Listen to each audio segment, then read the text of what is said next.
Subscribe my channel.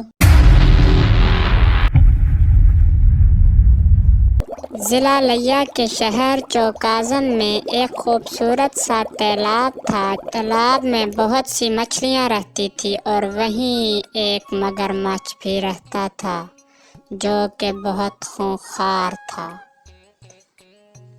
مگرمچھ آئے دن کسی نہ کسی جانور کا شکار کرتا تھا اور اسے مار کر کھا جاتا تھا۔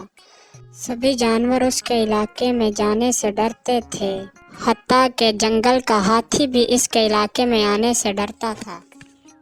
بادشاہ سلامت مگرمچھ دھڑا دھڑ شکار کر رہا ہے اور وہ آئے دن کسی نہ کسی جانور کو مار ڈالتا ہے۔ جنگل کے بادشاہ ہمیں اس ظالم سے بچائیں۔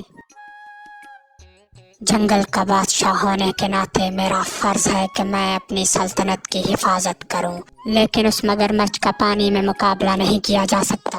جاؤ لومڑی، کسی طرح مگرمچھ کو پانی سے باہر نکالو۔ ٹھیک ہے بادشاہ سلامت، میں مگرمچھ کو پانی سے باہر نکالنے کی کوشش کروں گی۔ اور ایسا کہہ کر لومڑی اور تمام جانور وہاں سے چلے جاتے ہیں۔ لومڑی کی مکاری تو مشہور ہے ہی۔ بھائی مگر تمہیں تو پتہ ہی ہے کہ شیر خان بوڑھا اور کمزور ہو چکا ہے۔ تم تو کتنے طاقتور ہو، تمہیں چاہیے کہ شیر خان کو مار کر خود جنگل کا بادشاہ بن جاؤ۔ تم جیسا طاقتور مگرمچھ ہی ہمارا بادشاہ ہونا چاہیے۔ اس میں کوئی شک نہیں کہ میں سب سے طاقتور ہوں اور میں ہی جنگل میں سب سے نڈر اور خونخوار ہوں۔ ہاں، مجھے ہی جنگل کا بادشاہ ہونا چاہیے۔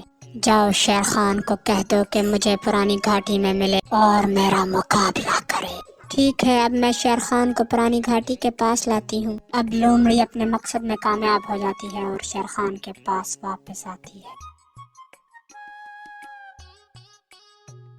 بادشاہ سلامت جلد ہی پرانی گھاٹی پہنچیے، وہاں وہ بیوقوف مگرمچھ آپ کا انتظار کر رہا ہے۔ شیر خان ہوں میں، آج ظالم کا خاتمہ اور اچھائی کی جیت ہوگی۔ آج وہ ظالم میرے ہاتھوں سے نہیں بچے گا۔ اور شیر خان بھاگتا ہوا پرانی گھاٹی پہنچتا ہے۔ اب خونخوار شیر اور مگرمچھ آپس میں لڑنے لگتے ہیں۔ بیوقوف مگرمچھ شیر خان کا زیادہ دیر مقابلہ نہیں کر پاتا اور شیر خان مگرمچھ کو مار ڈالتا ہے۔ اور پھر سبھی جانور شیر خان کا شکریہ ادا کرتے ہیں۔ شکریہ شیر خان، تم نے ہمیں مگرمچھ کے ظلم سے بچا لیا۔ ایک اچھا بادشاہ کبھی بھی اپنی سلطنت کو برے وقت میں اکیلا نہیں چھوڑتا۔